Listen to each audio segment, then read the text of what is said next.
there! Welcome to Skeleton Key Productions. I'm Conor Graves Kokon. Let's get into the video. Today's video we're going to be asking the question of what if Virginia had never joined the Confederacy? So within this video we're obviously going to be talking about the history of the state of Virginia, we're going to be talking about the legacy of the institution of slavery, and also we're going to be talking about the impact that the state of Virginia had for the Confederate cause within the Civil War, and also the long-term impact of that.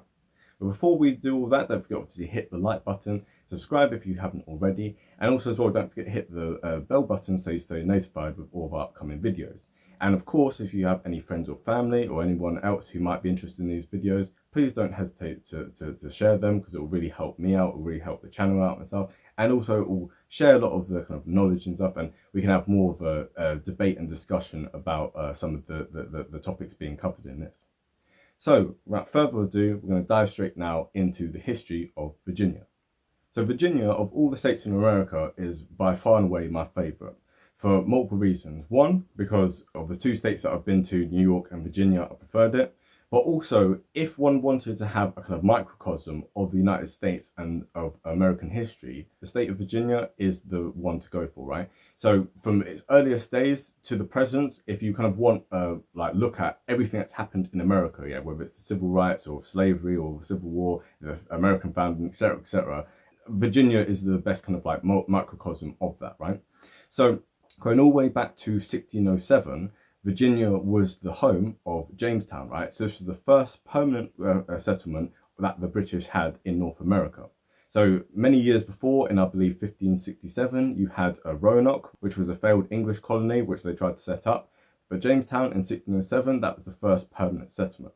Now, 12 years after that, in 1619, you had the first Africans being brought to what is today the United States, being brought in that time. So there's the so-called 1619 project, which obviously kind of like, you know, it tries to say that American history is all about like the institution of slavery and the oppression of black people and stuff. That's not really accurate for multiple different reasons, but also because in 1619, the first Africans who were brought to America weren't actually technically slaves, they were indentured servants, right? So indentured servitude is different from slavery. So it wasn't until many decades later, in 1661, that the institution of slavery became official. So from that time onwards, Virginia was the state in which you had the most slaves, right? And Virginia was also the kind of pivotal state at the time of the American founding. You know, so in terms of like the founding fathers, most of them came from the state of Virginia. So you had people like George Washington, Thomas Jefferson, James Madison, and many others who came from that state. It was the most populous state at the time of the American independence, and it was also the state which had the largest slave population all throughout that time.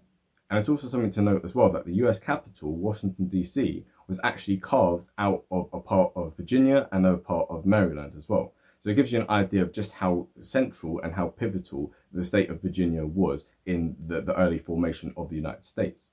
And in terms of the practice of slavery, although it was the state which had the largest slave population, as time went on, from the 1800 onwards, it actually was not a place which was particularly dependent on slavery. Now, what I mean by that is that in terms of as a percentage of the total population, by the time of the Civil War in 1860, it actually only had 31% of its population which were actually slaves, right? When you compare this to places like Mississippi and South Carolina, which had only over 50% of their population that were made up of slaves. So Virginia was always a kind of mixed bag, yeah, right? So there's certain parts of it that were very pro-slavery, and there's also other parts in the western counties of it which were very much opposed to slavery. So of all the different slave rebellions that we had, the most famous of them was the Nat Turner one, 1831.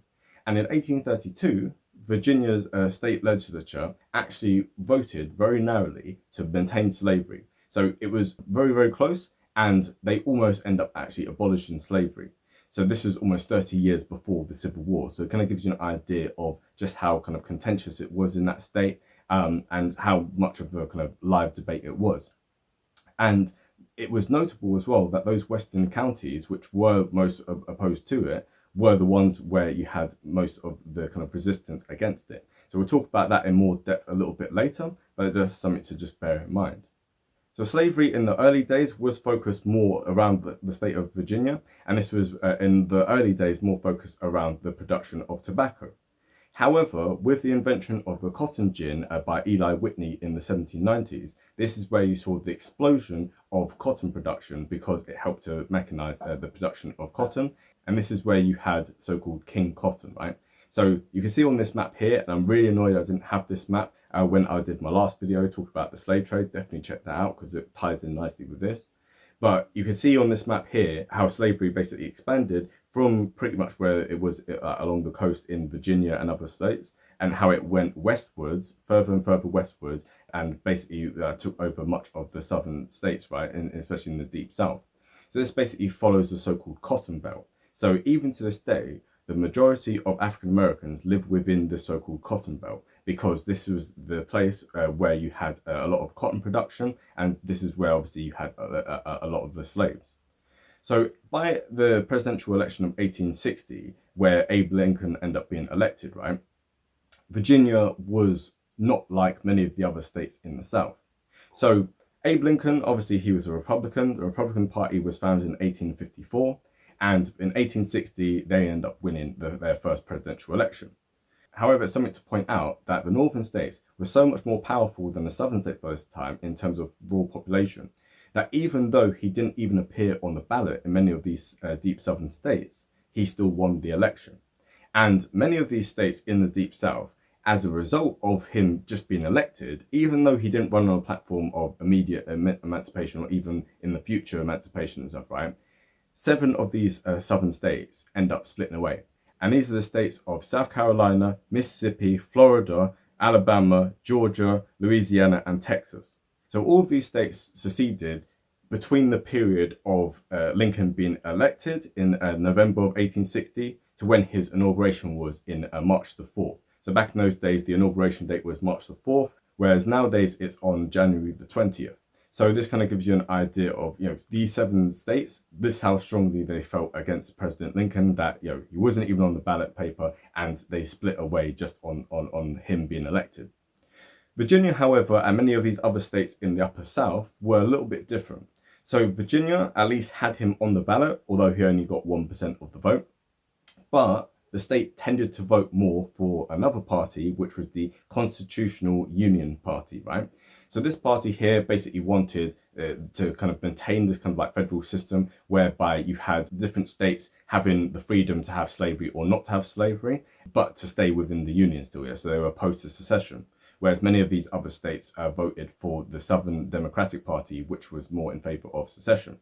So I highly recommend watching the YouTube channel, which is History Clarified, and they did a really good video on how Virginia seceded, and it gives you a bit of an idea of just how drawn out this process was and just how reluctant Virginia was in actually splitting away from the Union and joining the Confederacy. So on April the 4th, 1861, Virginia voted 90 to 45 in their state legislature to stay within the Union. However, something happened 8 days later, which would shake the foundations of this. And this was the Confederate attack on Fort Sumter in South Carolina. So for those who kind of say that, it was the War of Northern Aggression, it doesn't really make much sense because the Confederates were the ones who fired the first shot, and this was the first shot within the American Civil War. So as a response to this, 3 days later, on April the 15th, President Lincoln called for 75,000 volunteers from all the different states to help crush this rebellion in the South. So of those 75,000, even though Virginia is one of the most populous states, he asked for just 3,500 volunteers from this state. And this, for many of the people in that state, was the last straw. And so the state of Virginia, upon this, decided that they were going to secede. And this obviously led to a knock-on effect where several other states end up splitting away as well. So the turning point of this alternate history is essentially along the lines of one of 2 things. One, what if the Confederates never launched the attack on Fort Sumter? Or 2, what if Lincoln had kind of asked for volunteers in a more general way rather than asking for the specific states? So obviously, that was the thing where in those days it was these United States as opposed to the United States. The federal government didn't have that much power, and the states had a lot more power, and so the federal government had to go and ask the individual states for volunteers rather than just doing a mass mobilization. So that's the kind of pivotal turning point. Yeah, what if basically Virginia had been allowed to stay in the Union and nothing had really been asked of it, and they'd been allowed to kind of just basically sit on the fence and sit this one out? So that's what we're going to look into here in terms of the alternative history. So we're going to be looking at the long-term ramifications of all these different things. So first off, we have to look at the ripple effect that Virginia leaving had on the other states in the Upper South. So the states of Arkansas, Tennessee, and North Carolina also end up splitting away after Virginia split. And this is because of just how influential it was, because it was like, well, if Virginia's going to split, we should also split. So by doing this ended up basically really beefing up the Confederate cause. So in terms of just pure population, there was 9.1 million people in what would become the Confederacy. However, if you take out these 4 states, in particular Virginia, the population of the Confederacy shrinks down to just 5 million. So it's just in the 7 states in the Deep South. So the impact of this would obviously have been a factor of, much less manpower. Also as well, Virginia had like a large part of the Confederacy's industry. It was so pivotal that it was, it basically them being in end up extending the war by several years. So the American Civil War in our own timeline lasted from 1861 to 1865. However, I think that the war would probably have been over by 1862, maybe at a stretch by 1863. And this is as a result of just how pivotal Virginia was. So first of all, obviously, you have all the best generals of the South and arguably even of the war in general. So you had, for instance, General Lee, you had Stonewall Jackson, etc., etc. The Army of Northern Virginia, they were absolutely pivotal. And actually, they were some of the last forces which actually surrendered in 1865. So they held out all that time. And also, even for the Confederacy, the original capital of the Confederate States was in Montgomery, Alabama. However, when Virginia ended up joining, it ended up being moved to Richmond, Virginia, right? So like we said, so most of the kind of battles in the Civil War was between, Virginia and the North, right? So that's because the capital of the Confederacy is obviously now in Richmond, and the capital of the Union is Washington, D.C., which isn't even too far away from each other. So this was where most of the battles took place within that war. So if you take Virginia out of that picture, most of the war ends up being focused just on the Deep South, with much less of a population, much less industry, etc., etc. Even with our own timeline, the North greatly outstripped the Confederacy in all of these different matters, it would have been even more so in this timeline. Also, we have to bear in mind that as a result of this, like we said before about the western counties being more hostile to the institution of slavery, what would have happened if Virginia hadn't split is that West Virginia wouldn't have split away. So West Virginia, mama, take me home, country road. Anyway, so we would never have that song otherwise, right? If it hadn't been for this. And actually, America, rather than having 50 states and 50 stars within its flag, would only have 49 because Virginia, wouldn't have split and become West Virginia. So this was admitted into the Union in 1863. And so that wouldn't have happened. So I'm not sure what kind of effect that would have had. Maybe somewhere it would have been some election which would have been swayed either way if that had kind of like gone differently and stuff. But it's, so that's just, the main thing is the song West Virginia. I kind of, let's be real.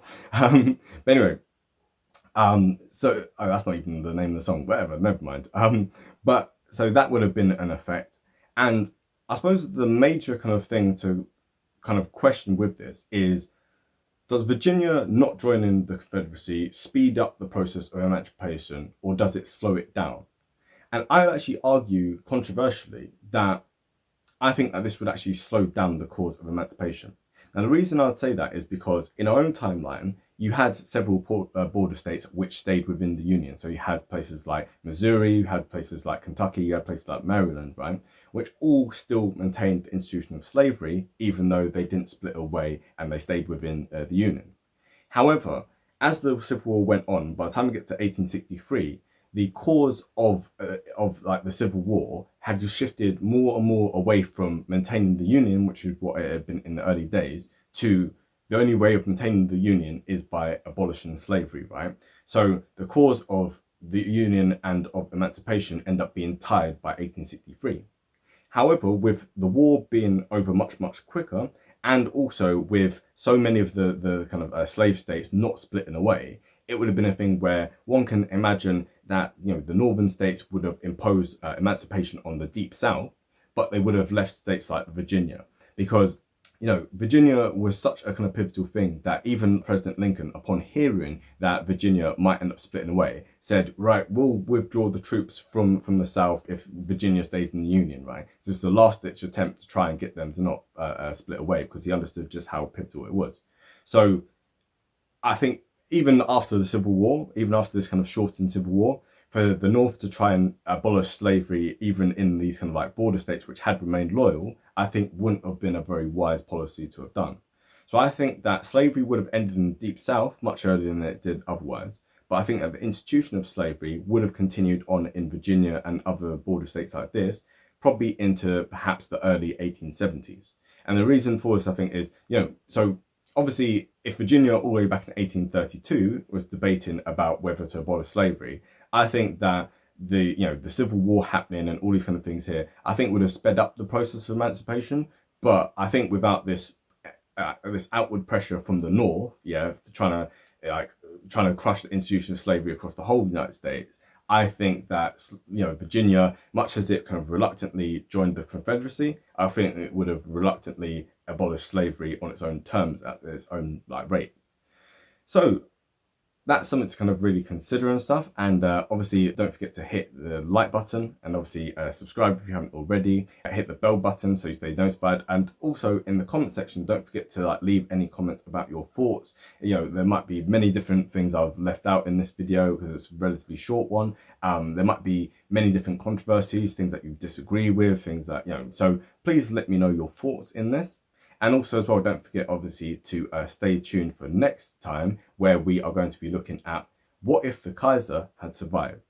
Now, it's probably not the Kaiser of Germany that you're thinking of, which is kind of why the title might be a little bit, not clickbaity, but you know what I'm saying, it might be a little bit, so definitely stay tuned for that video, because I think it will be quite an interesting one, and it will get you to look at many different kind of aspects to this, which you might not have otherwise known about or thought of, right? So definitely stay tuned for next time, but in the meantime, have a great day and bye.